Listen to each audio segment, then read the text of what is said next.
Hi, welcome to Life and Faith from the Centre for Public Christianity. I'm Justine Toe. And I'm Simon Smart. Well, today we're going to be talking about the place of God in schools. Now, what we want our kids to learn at school is an expression of what we think they need to learn in order to become fully rounded adults.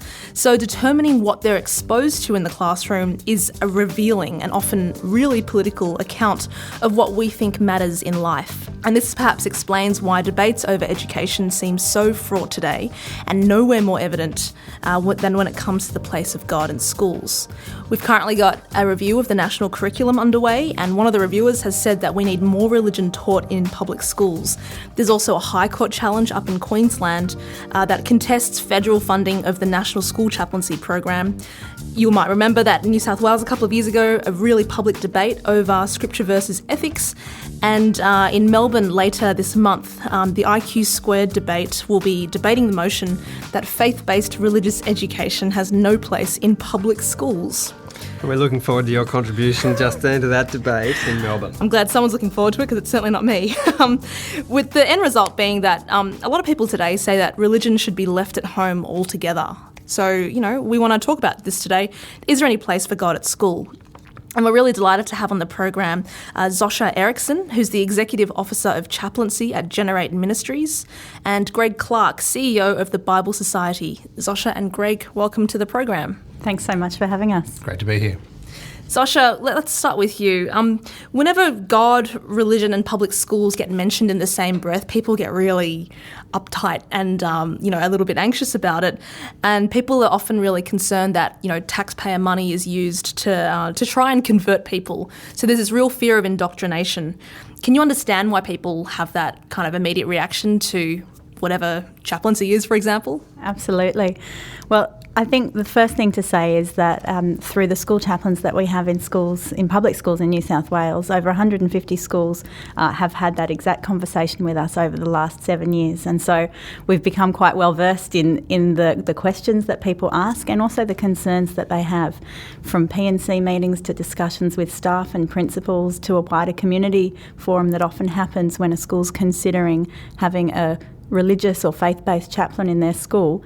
They ask the questions, well, what is this person going to do? What are they going to bring? And what we often find is it's not until they find out what it is that a chaplain does that they do have very valid concerns and questions. And I think today, as we discuss, those things will come out. But probably for us, the one thing that we have found is that when we take it out of the ideological, out of this kind of big scary realm of indoctrination and proselytising, and we talk about, well, what is it that a school needs, and how can a faith-based person support the spiritual development of children? How can they help them answer questions of identity? Then people start to realise that having a chaplain in a school can be a huge asset to their community. So how about we start by talking about what chaplains actually do? Because, the perception out there seems to be that they're on a covert mission to convert people, basically. Yeah.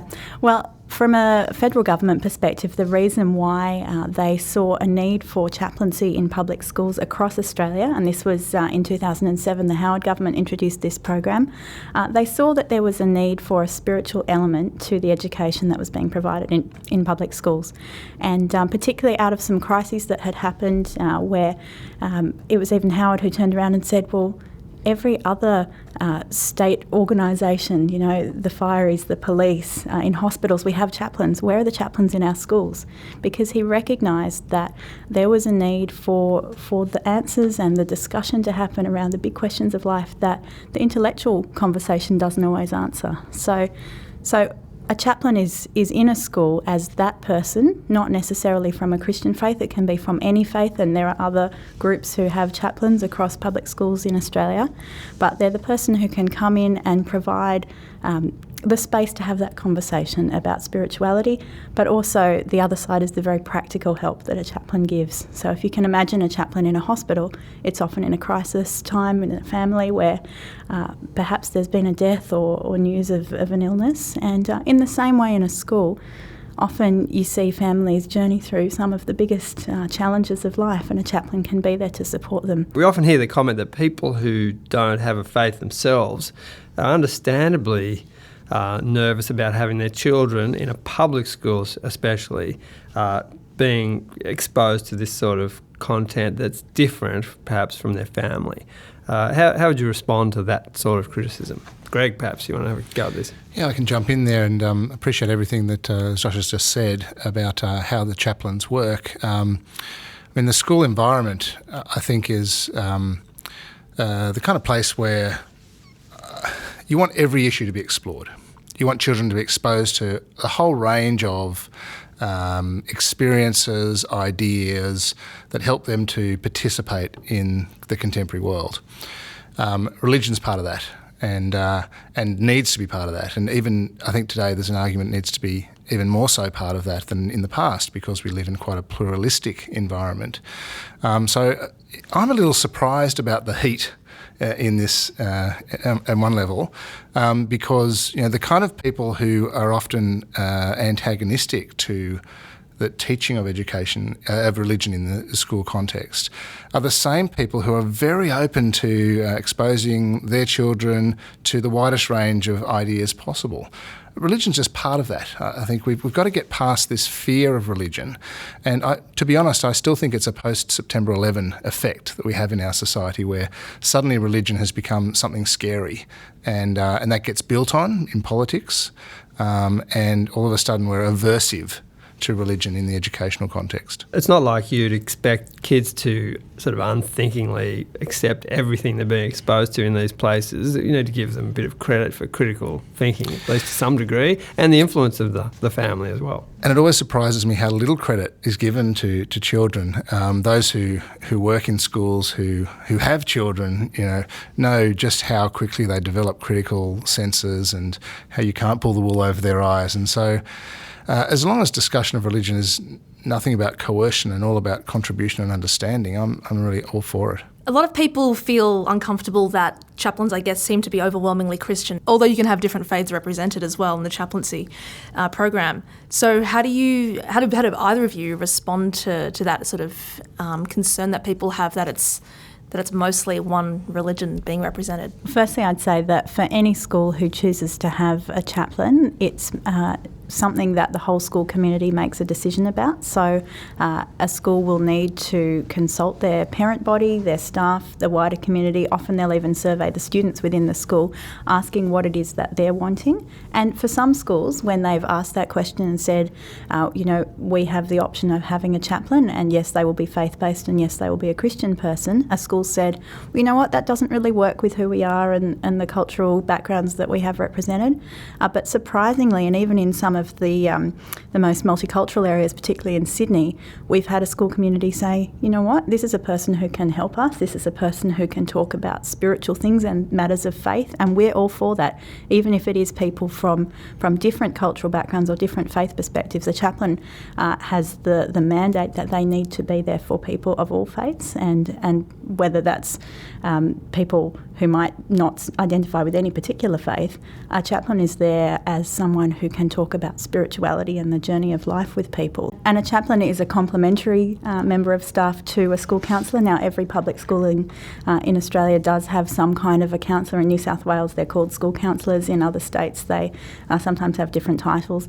That person tends to do a lot of the, perhaps the one-on-one. Often they're doing diagnostic testing on top of supporting families through difficult situations. So a chaplain really is providing that pastoral care level of support, and also that wider school strengthening and equipping and resourcing. You're listening to Life and Faith from the Centre for Public Christianity. We're talking with Zosia Ericksson and Greg Clarke, and we're on the topic of God, religion and school. In response to the comments of one of the reviewers of the national curriculum representing parents' associations, the comment was made that religious education belongs in the home. What do you think of that sort of private-public distinction? I really don't understand it, to be honest. It's like saying, our home supports the Sydney Swans, and so we'll only talk about that at home. It's cutting something out of the educational experience is just crazy, and I think it's this fear that's behind the response that people have.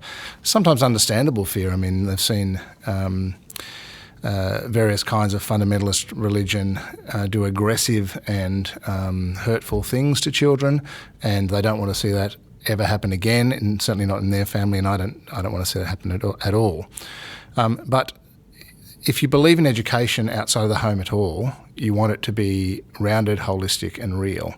And to do that, it just has to involve dimensions of difficult questions surrounding the nature of the world and whether there's a God, and ethical questions. And all of this should be part of the school experience. I think we've got to work out a way in a pluralistic society to do it really well and to model to children excellent discussion and even excellent disagreement about religious issues, so they come out of school able to do that well as citizens, and we may end up with a more peaceful and engaged community as a result.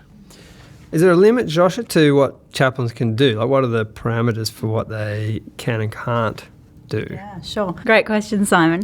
The context that a school chaplain functions in is one of the support and pastoral care and engagement about I guess the individual's questions.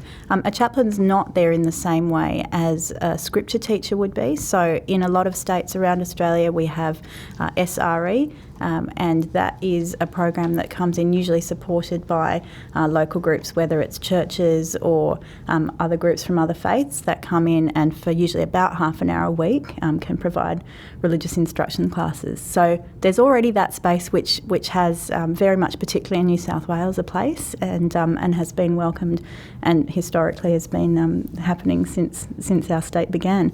So a chaplain comes in with a very different brief, and that is to I guess begin to open a wider discussion across the wider school, even with staff about, well, how is it that we're going to respond to these issues? We had a chaplain who, within her first week, was faced with the challenge of a staff member quite suddenly dying of cancer. And so her role within that was to help the children to understand what did that mean. She explained cancer as like a poison that goes through someone's body. They did Daffodil Day at school the week after.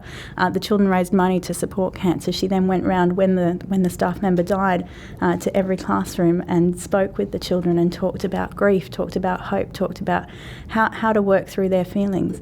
And the principal, who even after a term of having this chaplain in her school, said, I don't know what I would have done without this person. Is it the case that students particularly quite like chaplains because they're not disciplinary figures, I guess, in the same way that the headmaster might be? We had another chaplain who was described by his principal as the Pied Piper of his school. He'd be out there and in the playground the children would flock to him because, as you said, Justine, he wasn't seen in the same way as a lot of the other teaching staff were. Often the chaplains might be called by their first name because the children identify and the school staff actually want for them to be different. So yes, they do often perform that role of a mentor or a coach, someone who is a lot more accessible to the students. They're often out there in the playground after school running activities and being someone who children can come to and share their questions and their struggles with. Greg, this is a slightly different, although it's all related, the question of literacy, and schools are very interested in all sorts of literacy, media and digital and so on. But you're also a big one for pushing the idea of biblical literacy because you reckon you can't be fully educated without that. Yeah, and I'm not alone in that. I mean, I think there's a general recognition now around the world by professors, poets, anyone involved in humanities really, that if you don't know the Bible, you are not going to get the Western tradition. I think religious literacy in general is very important, and understanding the nature of the big faiths is a part of being a proper citizen these days.